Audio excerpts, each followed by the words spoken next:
Hello, everybody, again, and welcome to another episode of Stock Talk Product Review. I am your host, Mike, and with me I have Kage, and soon Hog and Kameo will be joining in soon. We got a decent show planned for you today. Looks like more downturn with more fake bounces and things like that happened today as Kage 30-year mortgage rises above 7% for the first time since 2000. Do you remember where you were in 2000? Yeah, I was in school, as I recall, and let's just say that the world was teetering, and I just saw, and there was like this incident with USS Cole, I believe. And the economy was just as fake as it is now. So it looks like less than 2 weeks ago, comes from Tyler Durden Zero Hedge. They cited that Freddie Mac, according to the national average 30-year mortgage, just rose above 6% for the first time since 2008. The real estate brokerage Redfin commemorated the move by saying it's the sharpest turn in the housing market since the 2008 crash. Well, just a few days later, Jeff Gunlock was so kind to point out that evening, that was quick. The national average 30-year rate, 7.08% today. So U.S. prices fall for the first time in 10 years. You had that dead cat bounce today you saw at the beginning when it was in the green there, right, Kage? Yeah. We're going to go over the chart and show you a little bit of that. We're going to go to the Dow chart and go over that before, and then we'll get some stocks there in a second. So with the U.S. Housing prices falling for the first time in 10 years, if you can recall at the beginning of the year, you had or at the beginning of this rise cycle, let's say, and at the beginning of the year, how things rise the same places, how fast they fall in the same places. U.S. prices, says Denver, Salt Lake City, Phoenix, and parts of California were the fastest to run up, but they are also the fastest to go down. They also had the East Coast followed that run up later to the drop. What do you have to say about that so far, Kage, in some of your analysis, what you've been saying on there?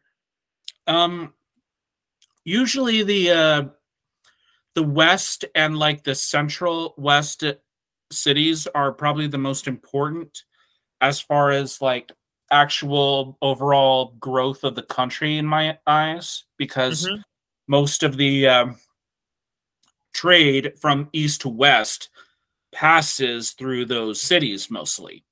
And where you have you basically are tied up in a vice there. Nobody wants to buy right now. I wonder why, huh? Yeah, it's like and also not to mention the value of the dollar has precipitously dropped. You have less buying power as a result, and therefore you need to have other resources that have stayed relatively stable to have any real value to trade in the market. Yeah, the regime seems to want to talk about the regime and the cooler carrying media want to talk about the MAGA boogeyman and things like that. You've had negative earnings the past 18 months if you calculate inflation into that. So spin it how you want to, but running on the MAGA boogeyman and things like that is not going to put dinner on the table and lower gas prices and things like that. I'm just saying they need to change their message.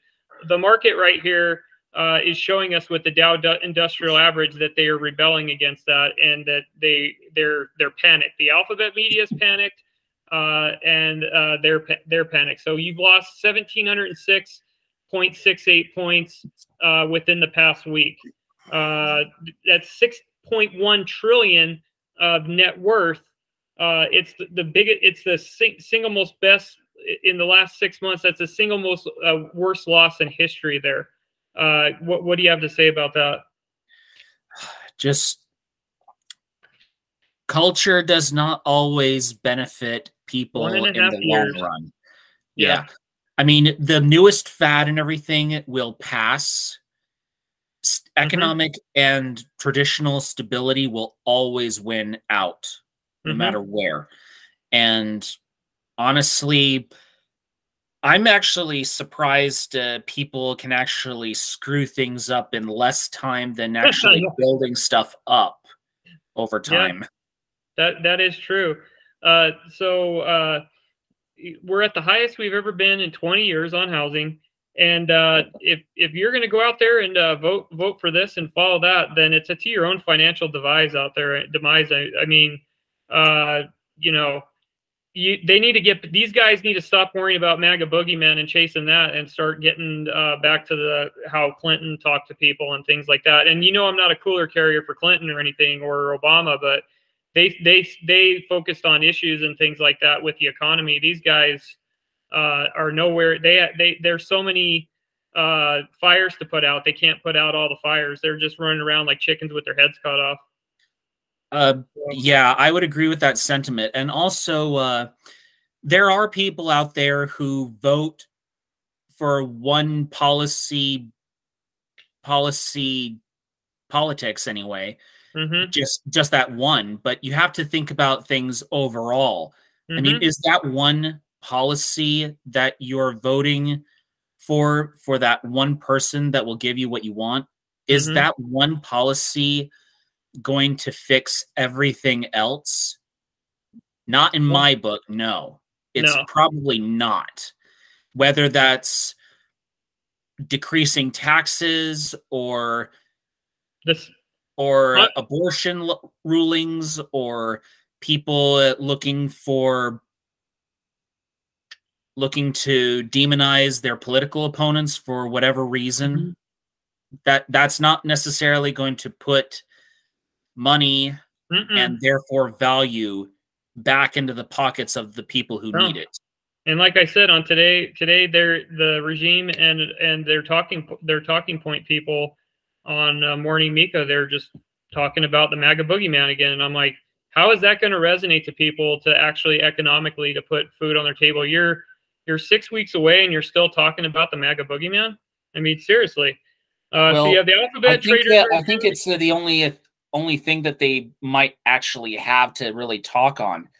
I mean, what happened on that riot and everything, like after the election was read and whatnot, or right before it happened, just they latched onto that thinking that it was an endless supply of ammunition against the other side, but it looks to me that is actually running really thin, and they don't have anything else to really stand on compared to their opposition when it comes to things that actually matter to people on a daily basis. Not that one or two times that it might affect them, that one or two times. People are getting sick and worried on pocketbook issues. So right here you have this is the Dow Industrial Jones for the last week. As you can see, a lot of your dead cat bounces right there. You have the 2 days right here on the page as you're looking at the last 2 days.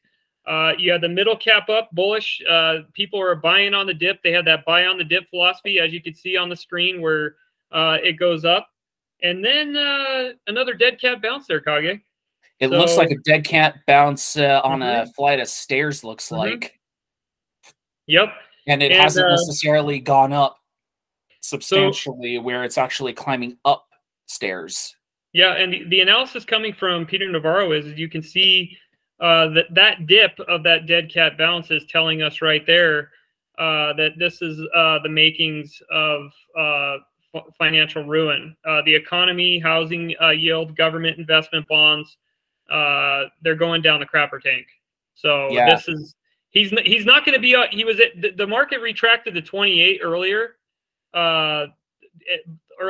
for the low this week, and Peter Navaro is only off by like three and three quarters so far of his 25,000 call, and we're not even to December. We're not even to December or January yet. It's crazy, man. So I guess it boils down to that whole idea of if you aim small for certain ranges, you'll miss small overall.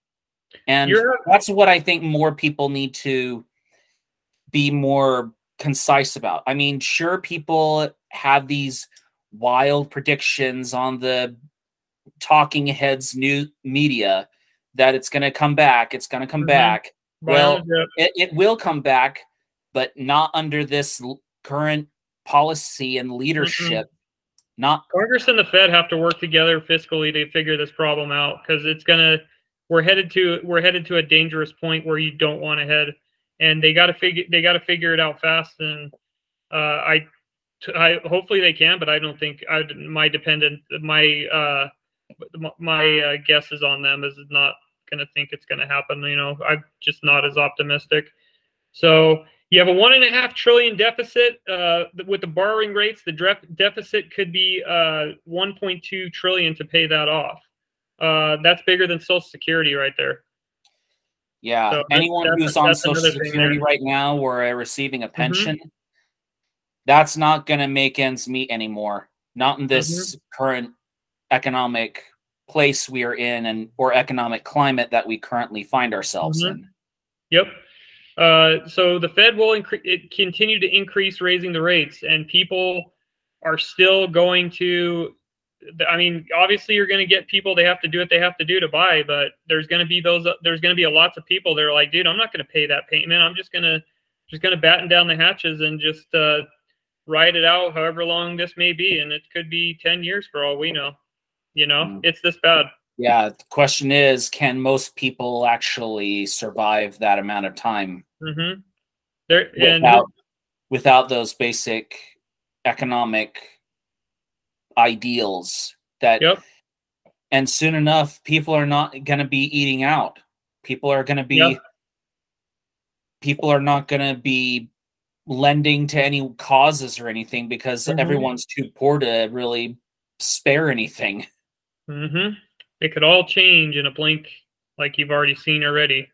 38 to 29 to 28, 10,000 points. What goes next? We'll have to see what happens. What stocks do you have?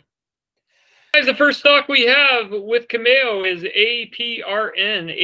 APRN. Cameo got the apron on, right? The blue apron? Yes, sir. I got the red one on today, I think. Yeah. You have the girl wearing that? Yeah. She has her G-string on. Interesting enough, we might have some hurricane footage coming up to the channel. We have actually someone on the ground around the Tampa area, just to give you guys a heads up. So that might be a little treat there coming to you guys. Blue Aprons Holdings Incorporated, last tick was $5.50. Going to what would you say they do here? If you haven't noticed them, they've been talked about for the last year. They're operating ingredient and recipe meal kit service company that engages in making home cooking essentials accessible. The firm is involved in demand of planning, recipe creation, recipe merchandising, and marketing, and includes meals and wine. The company was founded by Matthew Wadiak and is headquartered in the People's Republic of New York, New York. Kage, going on to stock twits, because that's where the real traders are at. What do you have on the twits? I see bulls for this one for the most part. Where the chart is, it looks pretty healthy overall. Here's a take from Slingshot. He says bullish. APRN. What? No beef. Up 0.45 at close and 48 AH. We are a carbon neutral meal kit company that is focused on bringing incredible recipes to our customers. What do you think about that so far, Kino? Beef, huh? What kind of beef is he talking about? Well, he's talking about the blue apron, the good stuff, man. Have you seen this? Dude, they got lots of pop-ups on here. Holy cow! No, I haven't seen the blue apron. Apparently, blue apron has a lot of people that subscribe to it, and it's actually an interesting way to do meals and whatnot on a monthly basis. So They got a lot of advertising out right now too with Peacock and everything. Have you seen that, Camille? Meals on Wheels or what? I like this Blue Apron, huh? I think it is delivered to your door. I think. I think that the way they do it is they do like sponsorships as well, and that's why you hear a lot about things like Blue Apron or Hello Fresh and some of these other kinds of meal kit deliveries and whatnot. Well, it looks like Forbes has a plug on it. It says, these days there are meal kits for every type of diet and lifestyle, from healthy smoothies to microwave oven ready meals in classic boxes filled with pre-measured ingredients. The meal kit market is flooded with options, but it wasn't always this way. Last month, Blue Apron was one of the pioneers of a recipe meal kit celebrating 10-year anniversary. So they got their 10-year anniversary. They got good on them. Good on them. Yep. How long have you been ordering with them there, Camille? Oh, I've been ordering for like the last 5 years, bro. But I'll tell you what, though. The Blue Apron is not as good as, what is the other one? Oh, I think they got the idea from Olive Garden. Oh, are you talking about HelloFresh? Remember Olive Garden when they used to be able to go buy the meals and take them home and you just throw them in the microwave and cook them? Yeah, I remember that back in the day. Well, I think what they're doing is actually a little bit different, because I think it comes pre-packaged and you have to actually assemble them on your own, and they're like in a freezer box, I think. Yeah, similar ideas, but it looks like to date they've served 483 million meals, and they're not slowing down anytime soon. The company's head chef and vice president of culinary, John Adler, has been at Blue Apron since 2016, overseeing the entire culinary team. His day-to-day responsibilities include ingredient strategy, menu development, recipe testing, food cost strategy, partnerships, new product development, recipe, editorial, and more. I had the opportunity to connect with Adler and chat about things Blue Apron, from recipe and development, and the company has changed over the past decade. I'll let him take it away from here. You can see one of the dishes right there. Is that appetizing to you guys? Yeah, it actually looks pretty good as far as proportions wise, and not buying that stuff because I can't necessarily tell what all vegetables that are entailed in all of it, but it looks pretty healthy overall. Is there a hog in the room? Hog in my room? Cameo talking? I have no idea. There's no animals in the place where I'm at. I don't know where he is. It looks like what's Burritos changed? Locos. Oh, I thought you were going to a restaurant there, Camille. I already ate, dude. Oh, you're not going. I had a top ramen, dude. Yeah, you should tell your friend Don Chewy there to do one of these, dude. I'm gonna tell Don Chewy. Yep. Yeah, tell him to do some freezer meals, man. He freaking make bank there. So have the Door Dashers go run his food out. You know what I mean? Yep. It looks like so. Abigail asked them, "What's changed since you started working at Blue Apron, or has it stayed the same? And what can customers expect to see in the future?" He says John says the biggest and most likely change is overall flexibility of offerings. In 2016, the rigid menu configuration has a choice of potential frustration with customers. A lot of the time, between 5 to 6 years, increasing the meetings, people were they're expanding their product offerings, and now they have more than 60 options, and they're removing so many barriers to purchase to make that possible. What would you say, guys? What you think some of the barriers when you guys ordered? What would I order? No, what were some of the barriers when you guys were ordering? I was ordering chicken Alfredo, and I was ordering what is that? Chicken and beef and broccoli. Yeah, it's pretty good stuff. My ex-wife used to cook it for me all the time. Oh, did she? Yeah. Did she mix that with some wine and stuff? Yeah, we used to do it when she wanted to wine and dine. You know. Yeah. So. Adler was smart when she asked him about other companies' meal kits. He just skipped that, and he said he can only apply the same vigor. That's a smart guy because he doesn't care about the competition. He just cares about the competition off camera. He's not going to worry about. He's not going to go out on the making enemies list there. I like how he's talking here. He goes, I don't know about them, but he says he can apply the same level of rigor and deliberateness that you associate fine dining kitchen on everything they do to test the kitchen. Everything they do themselves, they can do better than yesterday. The menu design, the ingredient selection, and the recipe editorial, and the mentality of continuous improvement and careful customer-centric decisions of meal making is the forefront of what they do.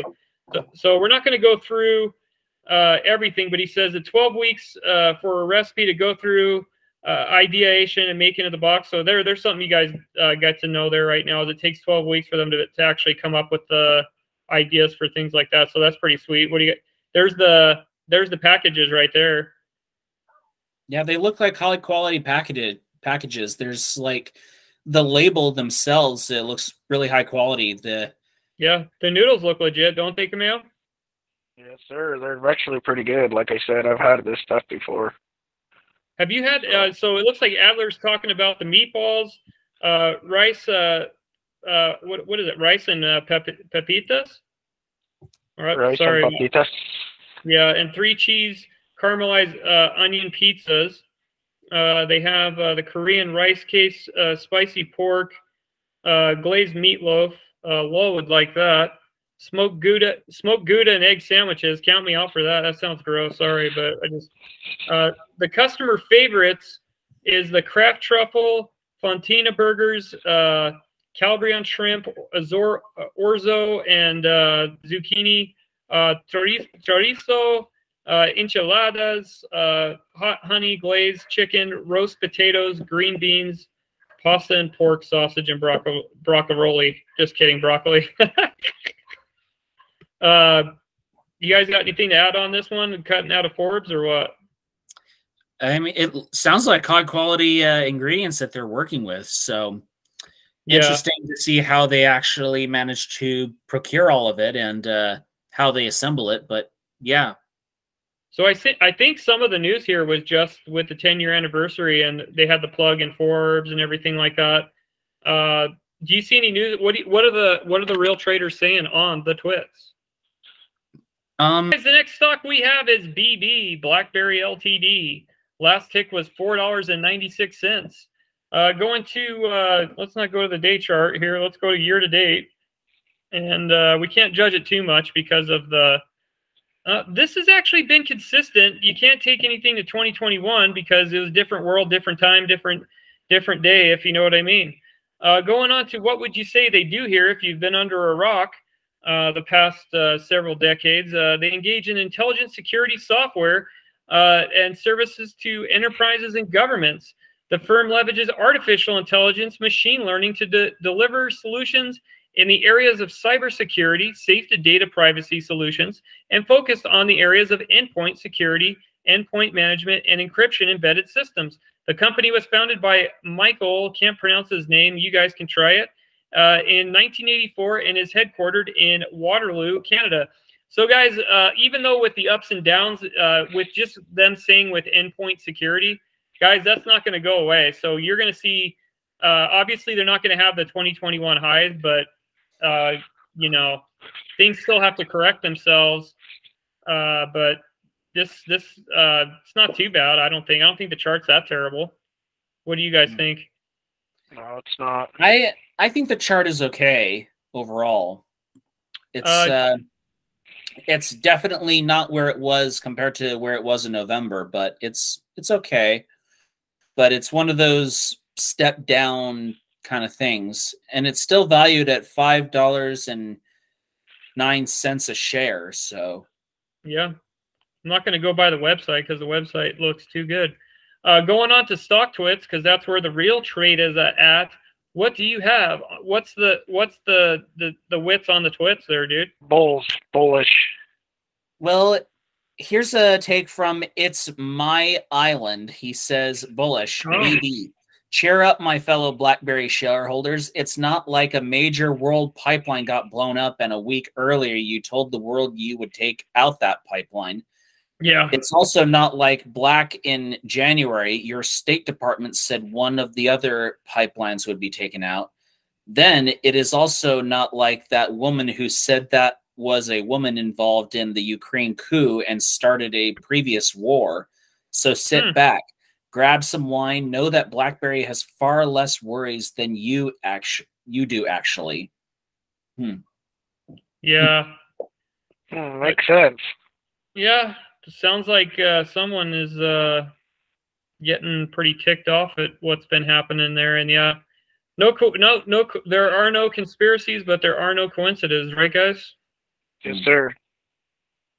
Looks like Canada BlackBerry and on Tuesday report a fall in cybersecurity revenue in the second quarter as customers reined in spending due to uncertain macroeconomic environment, sending its shares down 3% in extended trading.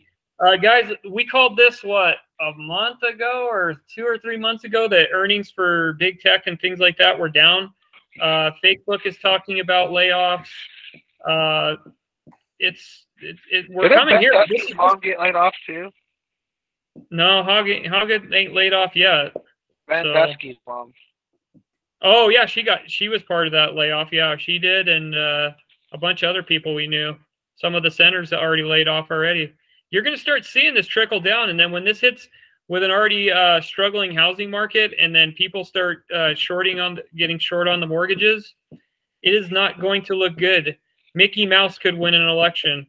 That's all I'm saying. You know.